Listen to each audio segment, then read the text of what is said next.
Welcome to the Cheating and Love Tales channel. I used to think death always meant a heartbeat stopping, a body going cold.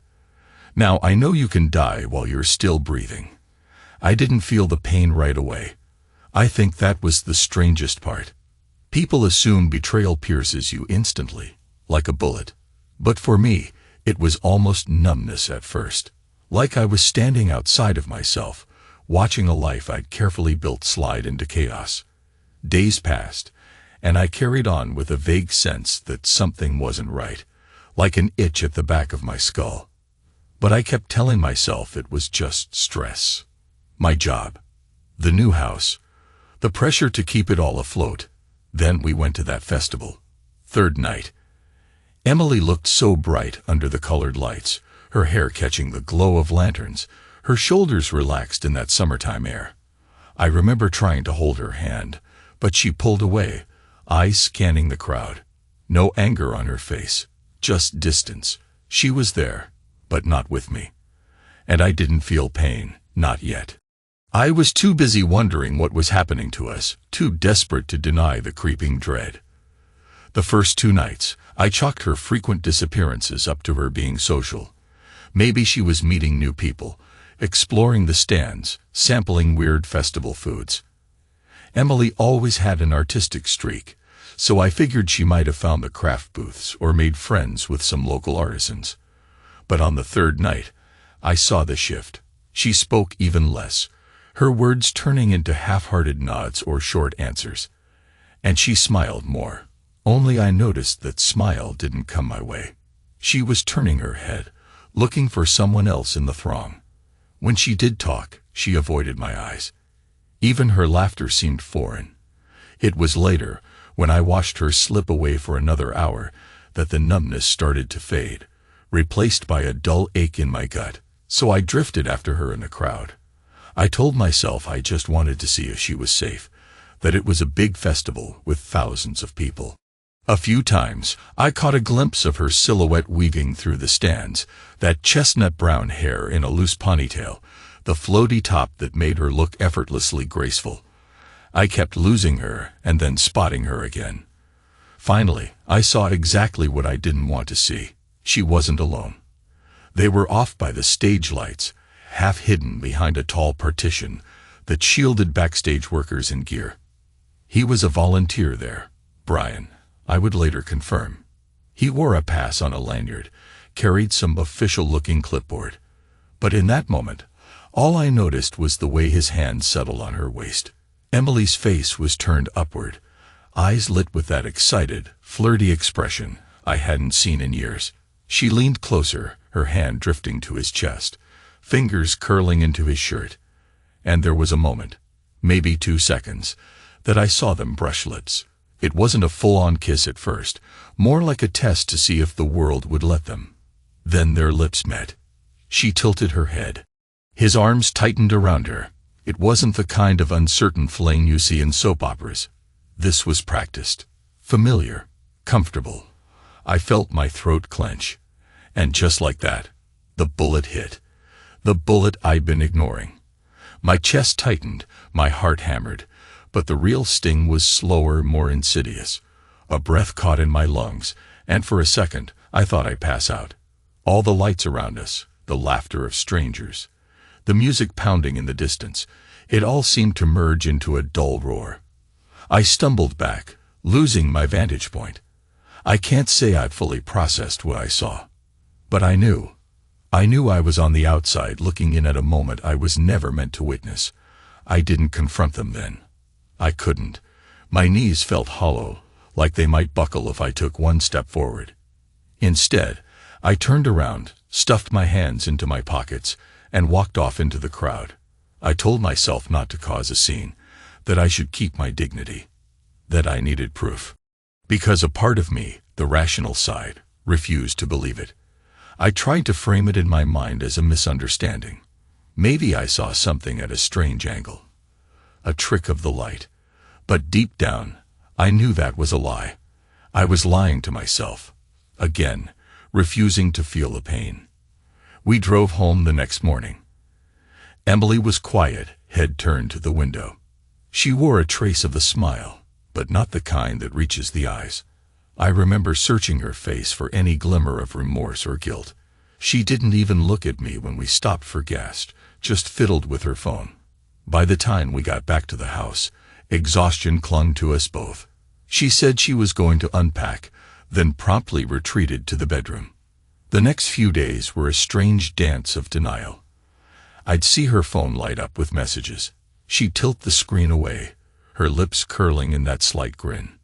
If I walked into a room, she'd abruptly stop typing. When she thought I was asleep, she'd slip out of bed and pace the living room, phone in hand, whispering. I told myself I'd let it go for a moment, gather more. But there's only so much you can swallow before it eats you alive.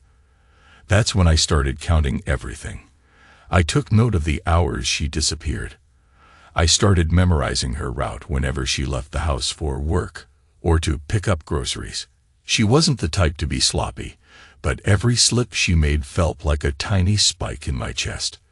Like one morning, I saw the coffee mug in the sink. It had faint lipstick marks that didn't match her usual shade, way too red and bold for her. Later, I'd realize it was probably from the night before when she came in late and rinsed a mug that might have been used by someone else. Or maybe she just changed her lipstick style. My mind replayed every possibility, and each scenario felt worse than the last. But the real proof came in the form of a lotion bottle. It had a strong floral scent that was nothing like the lotions she kept at home. Her favorites were always mild, lavender or cocoa butter. This one smelled cloyingly sweet, like a fragrance you'd notice the moment someone entered the room.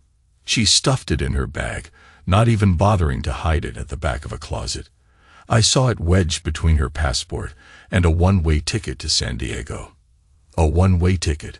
I stood there in the half-lit bedroom, rummaging through her bag with trembling fingers, my jaw clamped so tight I heard my own teeth grind. That was the moment the pain became real.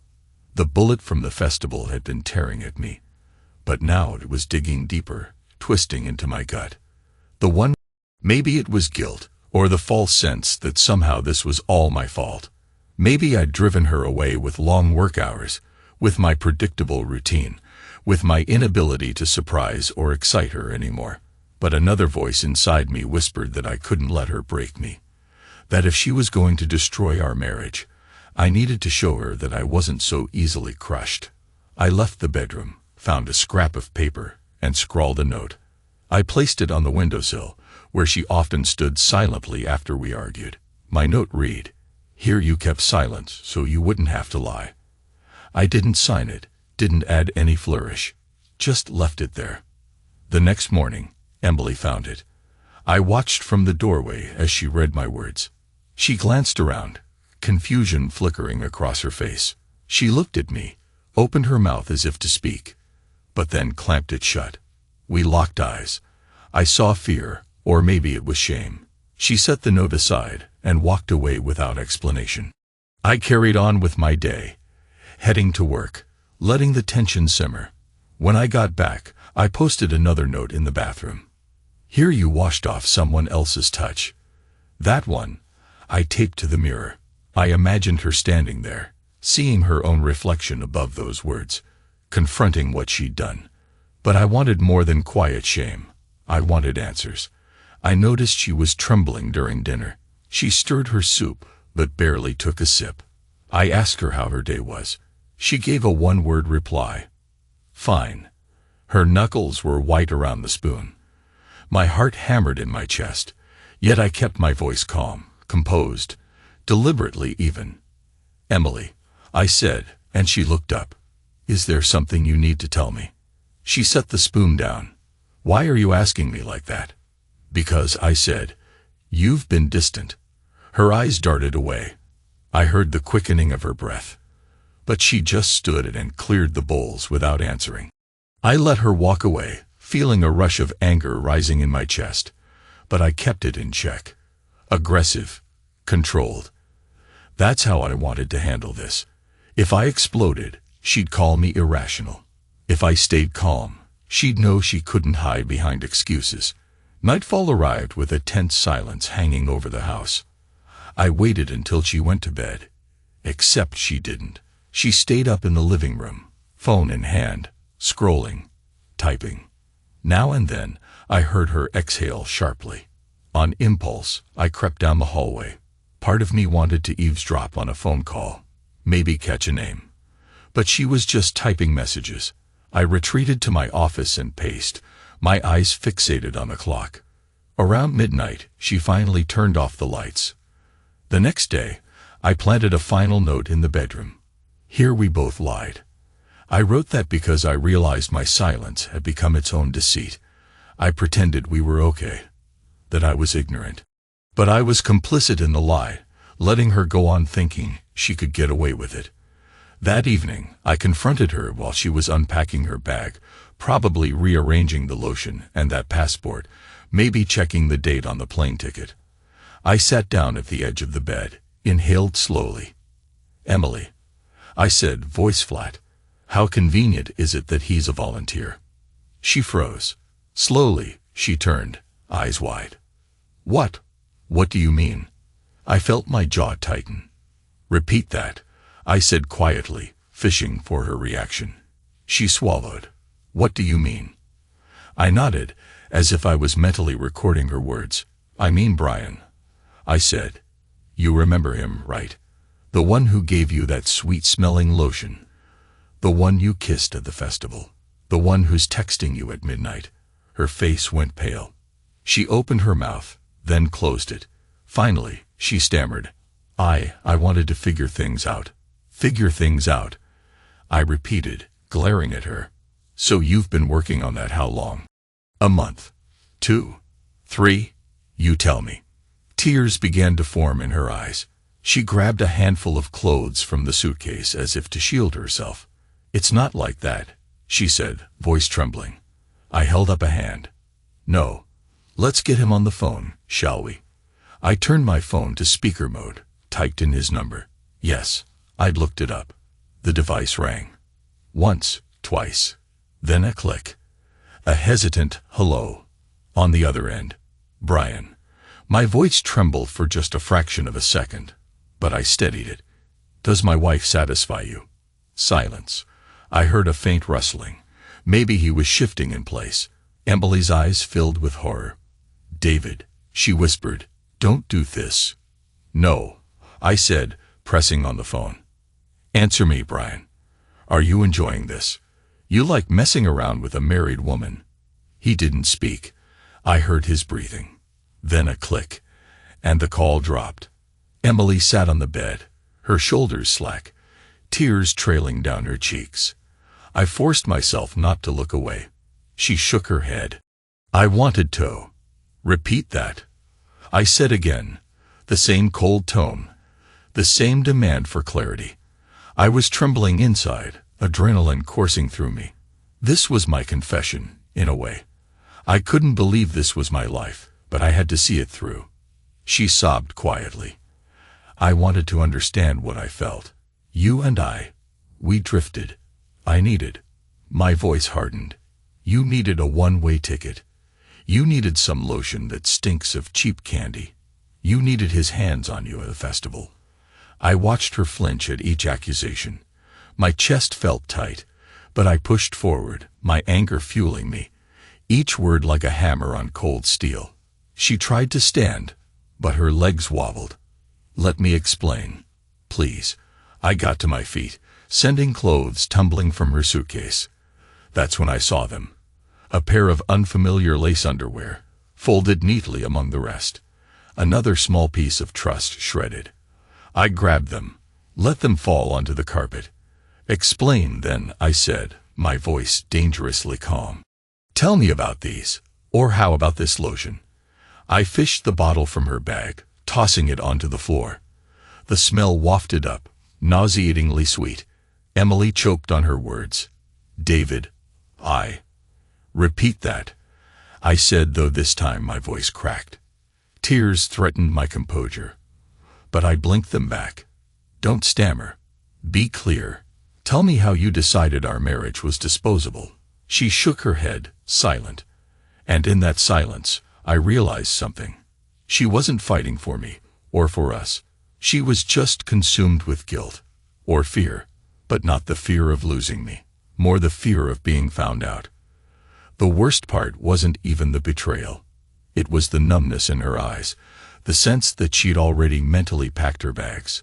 Finally, she whispered, "I'm sorry. I just felt like it was over. I needed a way out. I got carried away. I'm so sorry." I felt a wave of disgust at the platitudes. "Repeat that," I hissed, mocking her tone. Then I inhaled slowly. "I'm done," I said, the words coming out surprisingly calm. "I've seen enough."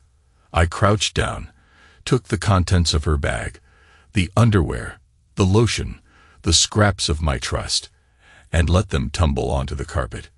It was petty, I know, but I wanted her to see everything she'd concealed laid bare on the floor. She reached out as if to touch my arm.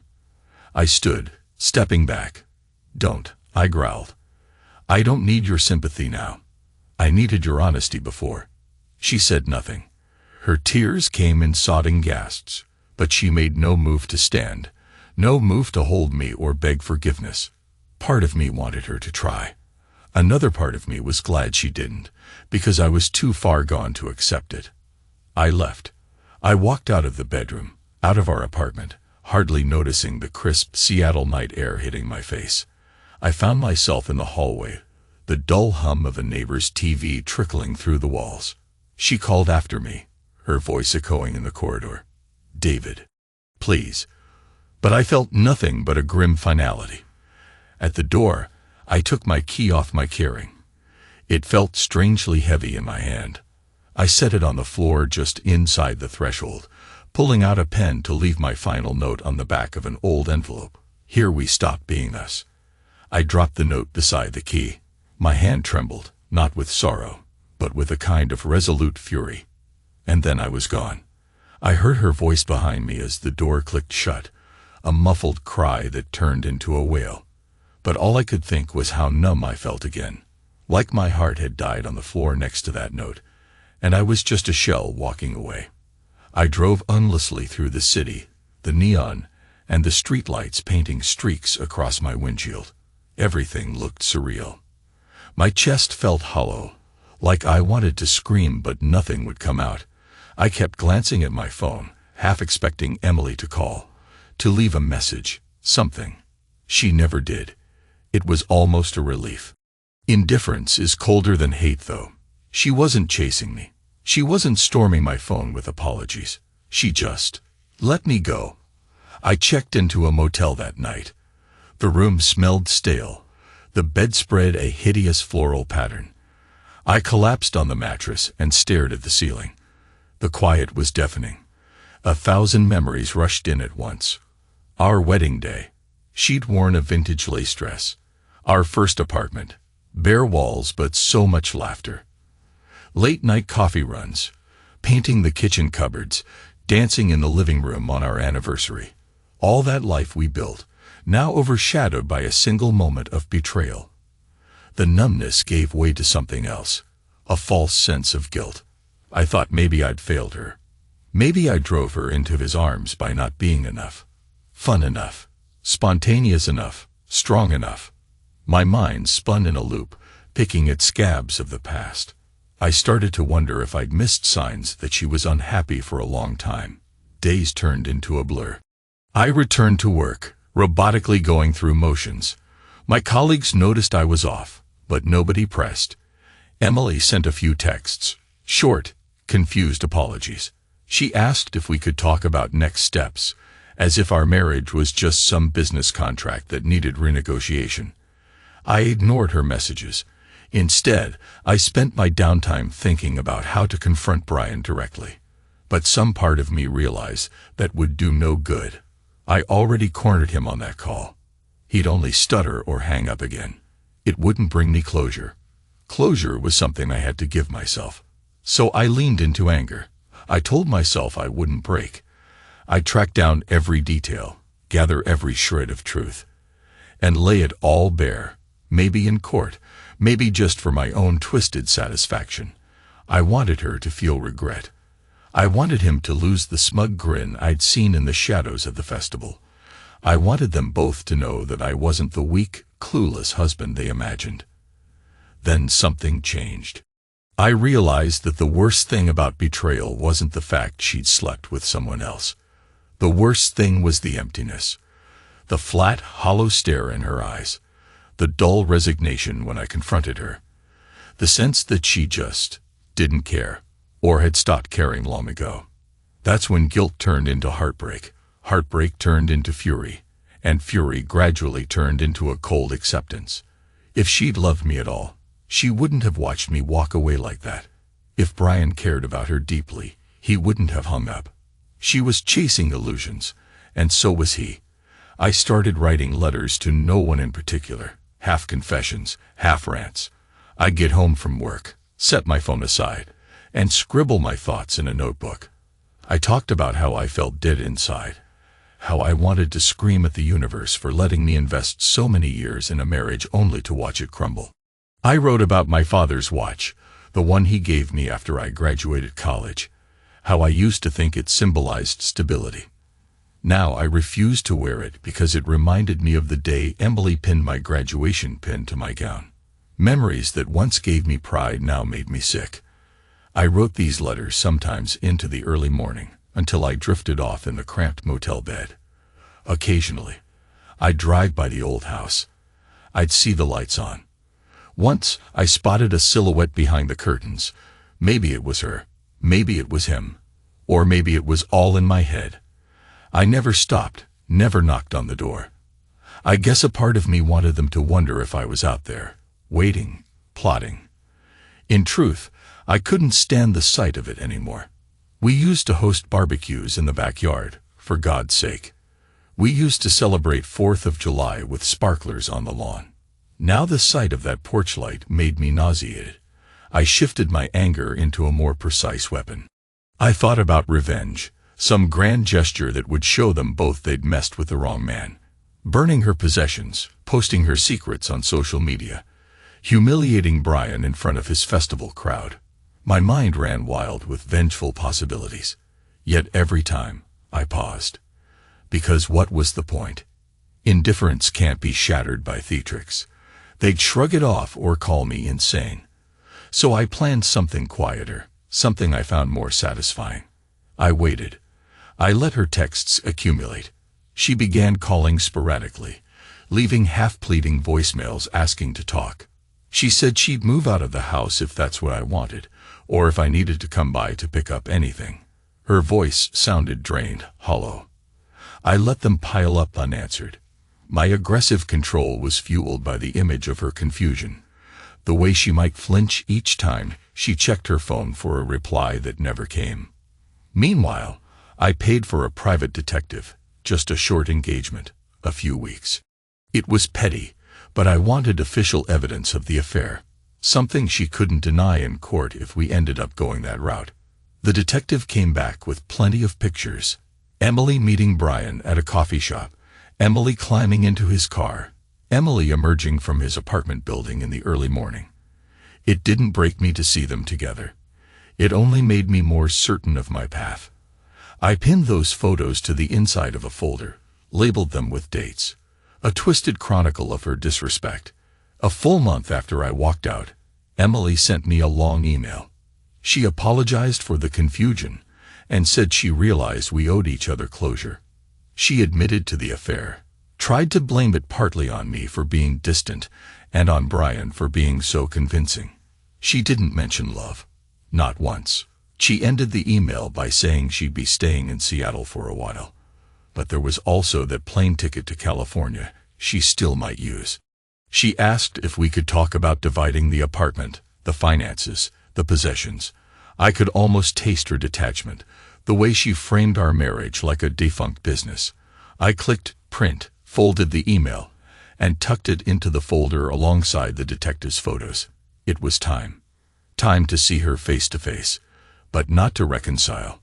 I wanted an ending on my terms, so I emailed her back, saying we should meet at the apartment one last time to discuss everything. She agreed.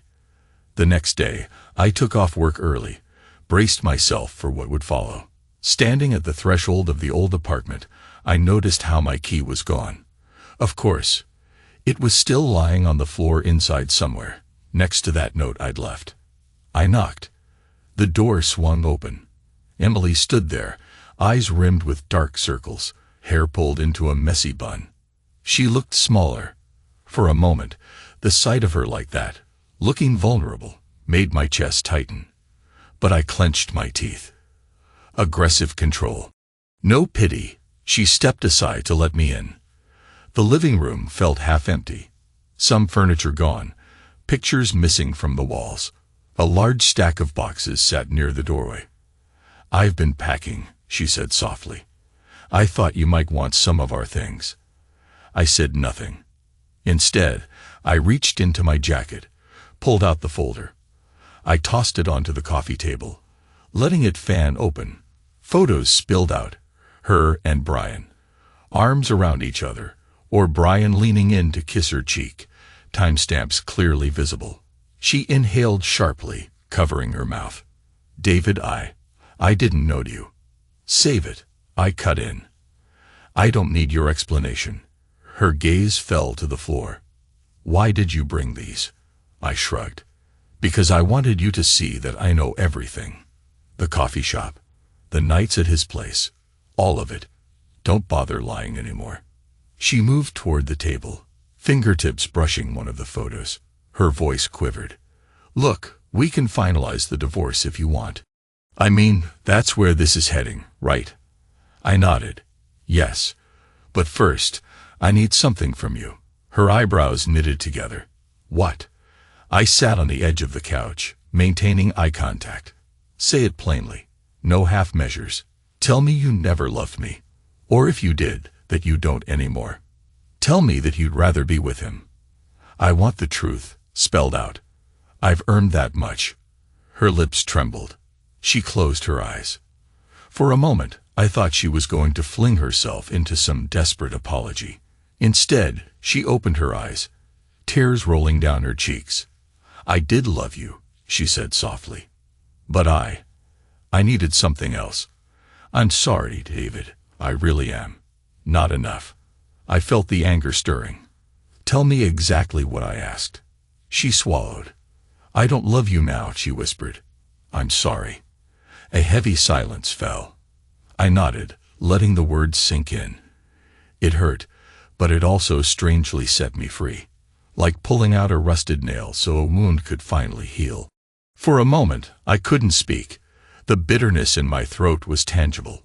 Finally, I cleared my throat. "We'll work out the details. Sell the place, split whatever. I don't care about the furniture. Keep it, burn it, do whatever you want. I just want out." She nodded, her tears still running silently. She made no move to wipe them away, and I felt no urge to comfort her. I got up about to leave, when she reached for my sleeve. "David, wait. I know you hate me. But please, for old times, can we just—" I pulled away. "Don't. We're done here." I stepped into the hallway, and she followed, hands clenched in front of her like she wanted to pray. I faced her one last time, let my gaze flick over the apartment.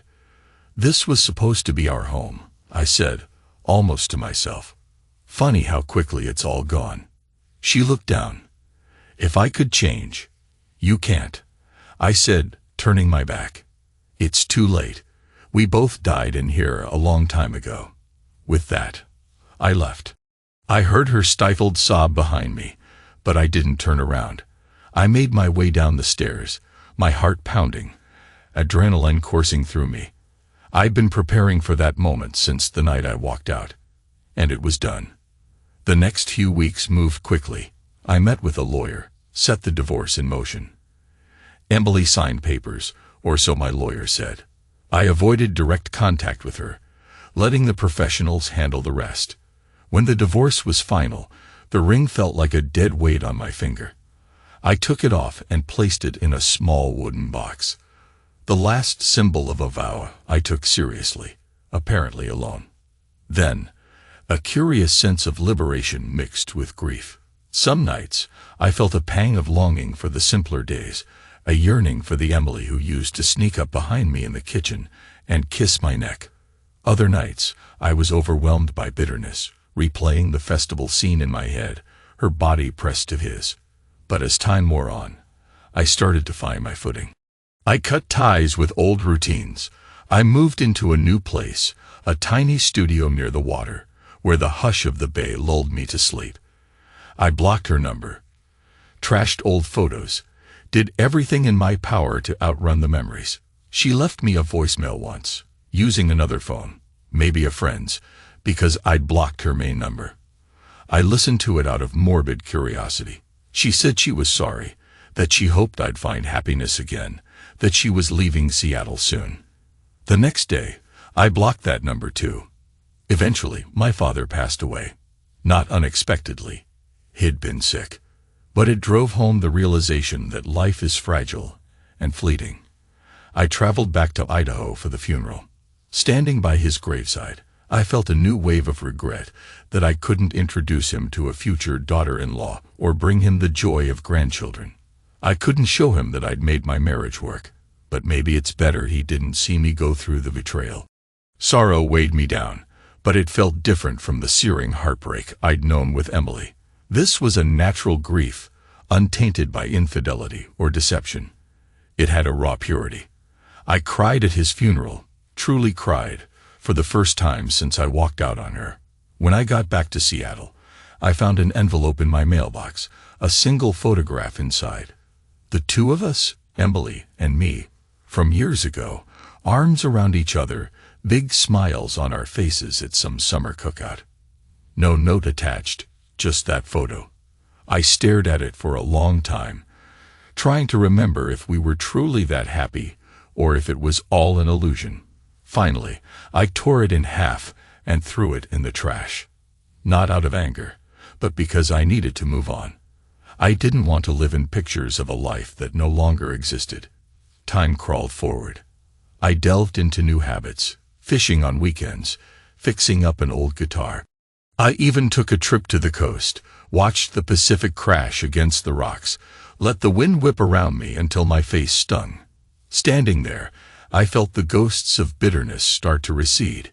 It wasn't immediate or dramatic, but a subtle release. I had survived. Something in me, the part that believed in life's small joys, refused to die. Months passed. One evening, while grabbing groceries, I saw Brian. He was in the produce aisle, looking at tomatoes or something. Our eyes met. He froze. For a second, time felt suspended, like the festival lights flickering in my mind. I saw how uneasy he looked, how he clutched the plastic bag in his hand. Maybe he expected me to charge him, to punch him or curse him out. Instead, I took a breath. I nodded, a cold, almost polite gesture, and walked away. Revenge no longer mattered. He was just another face, another memory. I left him there, and that was the last time I saw him. Eventually, I found a measure of peace.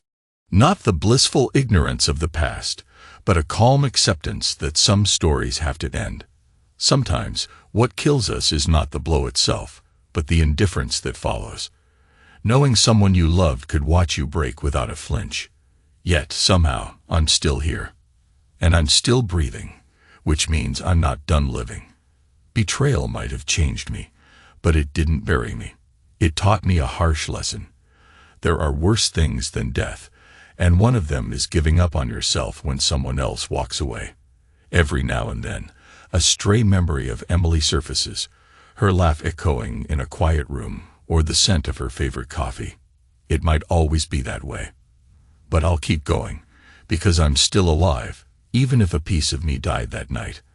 I've learned that heartbreak can be the start of a new beginning, painful as hell, but real. And real is all I've got left. I'm driving again tonight, city lights and the hum of tires on wet pavement. I can't shake the sense that somewhere out there, she's moving on with her life, maybe in California. I wonder if she's found the excitement she craved, or if she's just as lost as I was. It doesn't matter anymore. My story continues, and I'm forging it on my terms. If I can outlast betrayal, I can outlast almost anything. I feel my heart beating, steady and determined. The bullet lodged in my chest has melted away, replaced by scar tissue. And that scar might always be there, but I'll wear it as proof that I lived and survived. That's what death taught me. It's not just the end of the body, it's the end of hope. And I still have hope. So maybe I never really died at all. Maybe now, for the first time, I'm truly alive.